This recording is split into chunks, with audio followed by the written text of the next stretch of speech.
If you think a currency collapse looks dramatic, wait until you hear how it really begins. It never starts with explosions, riots, or headlines flashing red across your screen. It begins quietly, with a number that stops making sense, a number that was once stable, unquestioned, foundational, suddenly bending under the weight of the system it was supposed to support. Every empire in history believed they were the exception. Rome believed it, Britain believed it, and every nation that watched its money turn to dust shared the same fatal blind spot, the belief that this time is different. But history doesn't care about belief. It follows patterns, it repeats cycles, not because we don't know them, but because we ignore the moment they begin. And today, that moment looks painfully familiar. To understand what happens when the world's reserve currency fails, you need to see how reserve currencies rise in the first place, because they don't appear by accident. They are built, step by step, through war, trade, dominance, and trust. Trust that eventually becomes so universal, people forget it can break. The world has had 6 major reserve currencies in the last 700 years. The Portuguese real, the Spanish silver dollar, the Dutch guilder, the French livre, the British pound, and today, the United States dollar. Each one rose for the exact same reasons: military power, global trade routes, and financial credibility. And each one fell for the exact same reasons: overspending, overconfidence, and the slow decay of trust. But that fall never looked like a fall at first. It began like a whisper. Small cracks, shifts in trade, debt layering quietly on top of itself, a slow leak, never loud enough to cause panic until suddenly, panic was all that remained. The Portuguese lost their currency dominance when exploration costs outweighed their gains. Spain collapsed under the weight of importing silver faster than they could control it. The Dutch guilder fell when trade routes slipped from their hands. France collapsed through endless wars and financial mismanagement. Britain lost the pound supremacy when 2 world wars drained the empire beyond repair. And through all these collapses, one truth never changed: a reserve currency doesn't collapse because the world chooses a new one. It collapses because the world stops trusting the old one. That's the moment we're living in right now. The US dollar became the global reserve in 1944 when the world lay in ruins, and the only economy still standing was America's. It was built on gold, power, stability, and above all, the belief that the United States would always honor its debts. But beliefs are fragile, empires grow tired, and trust is the first thing to slip.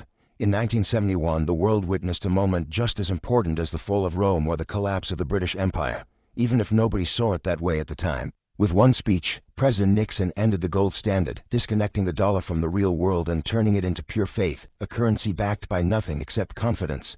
Since then, the dollar has survived through cycles of inflation, crises, wars, and debt, but each rescue came with a price. Every bailout, every stimulus, every round of printing, they were not solutions, there were delays. Today, the US debt is no longer a number, it is a warning. Trillions rising faster than the country's ability to manage it. Nations quietly moving away from dollar-based trade. Countries forming alliances to escape dollar dominance entirely. We're re-seeing the early stages of something the world hasn't experienced in nearly a century: the slow leak of trust in the global reserve currency. And make no mistake, when the world's reserve currency weakens, the fall is not local, it's global, because every nation built on the foundation of that currency feels the tremor when it slips. Supply chains shift, markets tremble, debt becomes poison, and the world begins looking for the next anchor, the next empire, the next currency, the next system to believe in. This is the pattern empires repeat. And right now, the United States stands exactly where Britain did in 1920, where France did in 1785, where Spain did in 1650, powerful, but exhausted, respected, but doubted, dominant, but leaking trust, not through explosions, not through riots, but through slow, invisible pressure, the kind that cracks foundations without anyone noticing. And while most people ignore these early signs, history never does. Every reserve currency collapse begins long before the world sees it, long before markets crash, long before leaders panic, long before the headlines scream.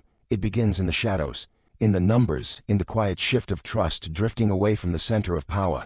And today, that drift is no longer subtle. To understand how a world reserve currency truly collapses, you must look beyond the headlines and into the quiet mechanics beneath them, because the fall isn't emotional, it's structural. It begins not with panic but with patterns, patterns so subtle that most people mistake them for coincidence. The first pattern is diversification. When a reserve currency starts to weaken, nations don't announce it, they simply begin buying less of it. They shift small percentages of their reserves into other assets: gold, commodities, regional currencies. Each percentage point looks harmless, but history shows it's the very first crack in the foundation. That's exactly what we're seeing today. Countries that once held more than 70% of their foreign reserves in US dollars are quietly reducing those positions, not dramatically, not loudly, but consistently. And consistency is the language of decline. The second pattern is trade reorganization. Powerful nations begin settling international trade in alternative currencies. At first, it's just for convenience, then for strategic independence, then for survival. This, too, is happening now. Energy deals being settled in yuan, regional agreements bypassing the dollar entirely, a slow rewiring of the global financial system thread by thread away from the currency that once ruled everything. The third pattern is internal fragility. When a reserve currency grows heavy with debt, inflation, and declining credibility, its own domestic system becomes the weakness. Foreign nations see it first. They sense instability faster than the citizens living inside the empire. They notice the debt. They notice the political dysfunction. They notice the printing. They notice what the world noticed about Britain in 1920. And France in 1785. And Spain in 1650. The center is no longer stable today. The US stands in that exact position. A nation still powerful, but increasingly strained. Still respected, but no longer unquestioned. Still dominant, but losing the trust that once made the dollar untouchable, because every reserve currency has one secret weakness. Its strength depends not on gold, nor military, nor law, but on belief. And belief is fragile. It breaks without sound. When belief begins to fade, global systems follow. But here is where the fall becomes dangerous. Reserve currencies don't collapse from the bottom up, they collapse from the edges inward. A small country stops using the currency, a regional alliance switches settlement systems, a major exporter changes invoicing denomination. One by one, small shifts accumulate until the center feels the pull.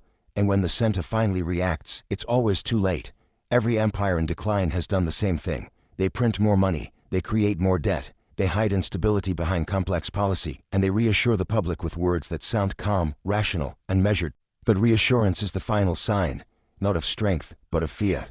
The United States, like every empire before it, insists the dollar is safe, stable, eternal. But so did Britain in 1930, so did France in 1780, so did Spain in 1600, so did Rome, even as its coinage was being debased into worthlessness. No empire ever admits its currency is failing. It simply denies it, until denial becomes impossible. And while nations adjust, individuals remain unprepared, because the public is always the last to know, and the last to understand what the world has already accepted. You're watching the early signs the world saw before the fall of every previous reserve currency: increasing political instability, rising national debt, declining purchasing power, Foreign nations reducing exposure, trade shifting into parallel systems, and leaders insisting everything is fine. The same script, the same sequence, the same arrogance. The fall of a reserve currency doesn't look like chaos at first. It looks like discomfort. It looks like inflation that never fully disappears. It looks like markets that need constant rescue. It looks like governments that spend more than they can justify. Then, one day, all the small cracks connect. That's the moment trust evaporates. The moment every nation holding the currency realizes simultaneously that the system no longer works.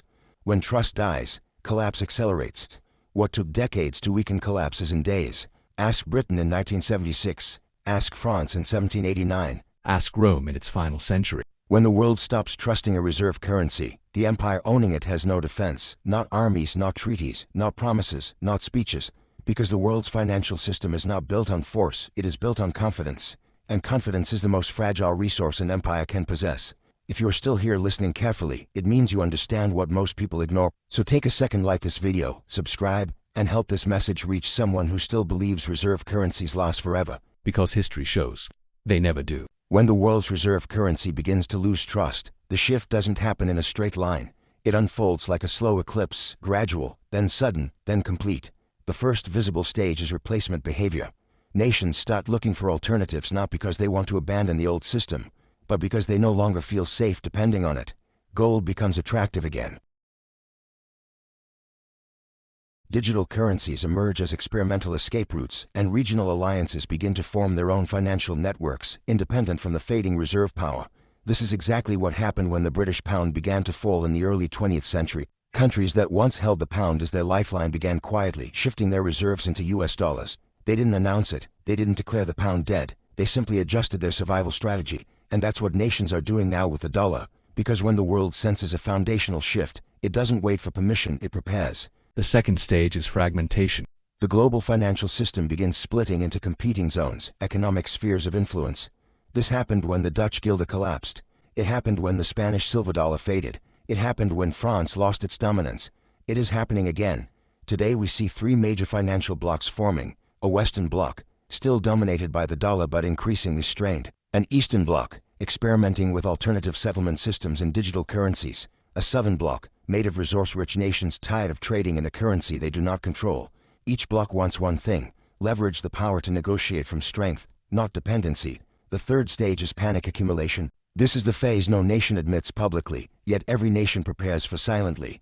When trust in a reserve currency slips, countries accelerate. Gold purchases, commodity stockpiles, bilateral trade agreements, energy independence, digital payment infrastructures, central bank digital currencies. These are not random moves. They are survival measures. Exactly the same measures that appeared before the collapse of every previous reserve currency. The Dutch built trade alliances to escape Spanish silver.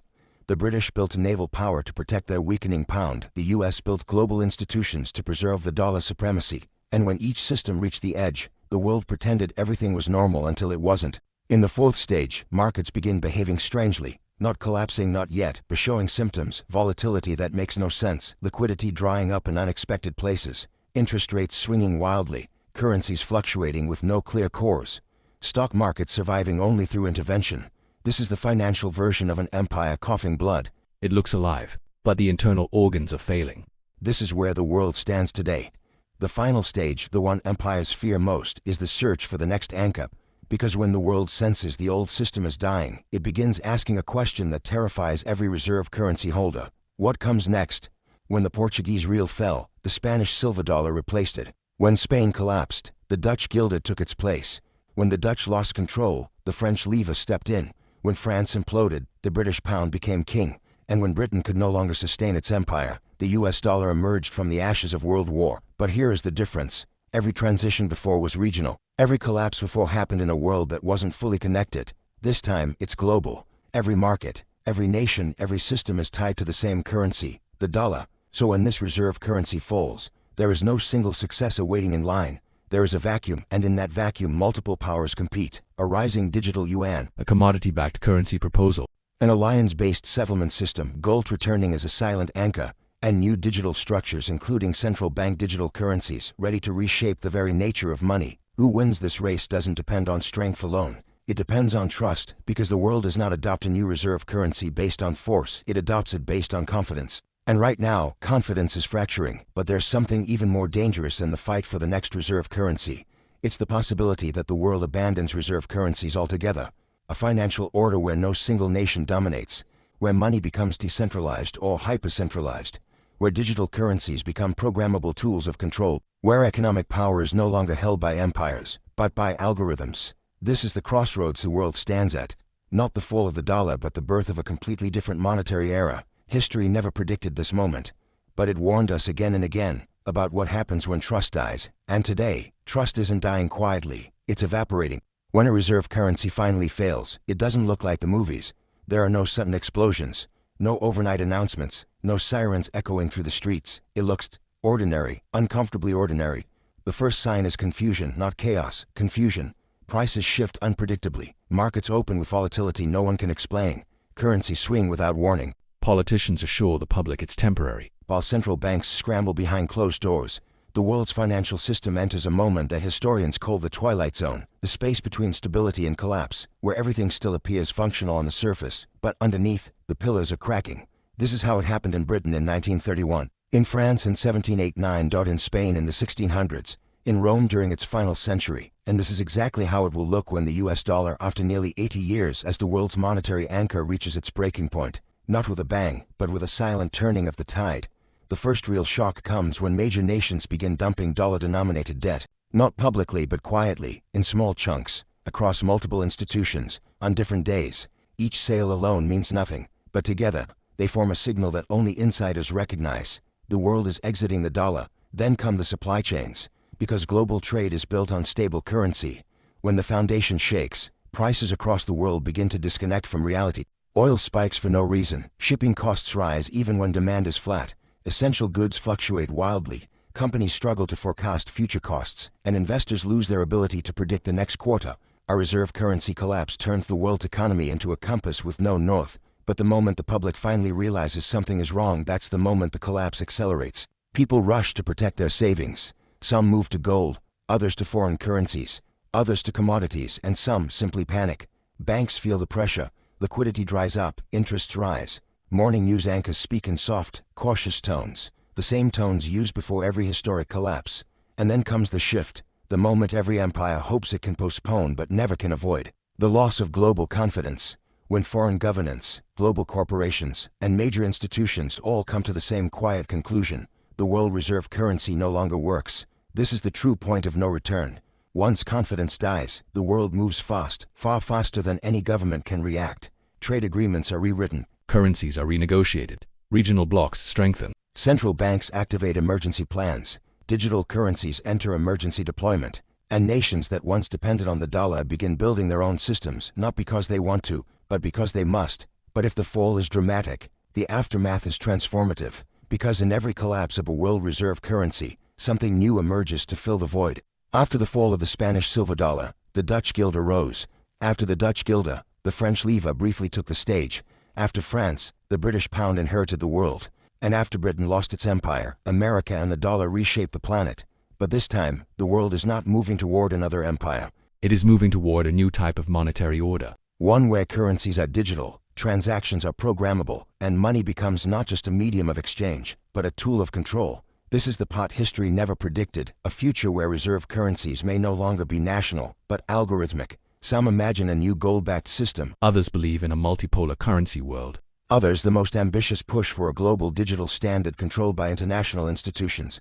But whatever the world chooses, it will not resemble the past, and it will not resemble the system the dollar once dominated. Because every collapse destroys more than money. It destroys illusions, it forces nations to confront reality. And it gives birth to a new idea. One that will shape the next century. So the real question is not, what happens when the world's reserve currency fails? The real question is, what replaces it, and who controls the replacement? Because history shows that money is never just currency, it is power, it is influence, it is the invisible architecture of empires. And when the architecture breaks, the world does not simply repair it, it rebuilt it. If you're still here, it means you're part of the few who understand the stakes, the few who refuse to sleepwalk through the next global transformation. So before we move to the next chapter of this story, take a moment to like this video, subscribe, and help this message reach someone who still believes reserve currencies lost forever. Because history has the answer, and the answer is never what people expect.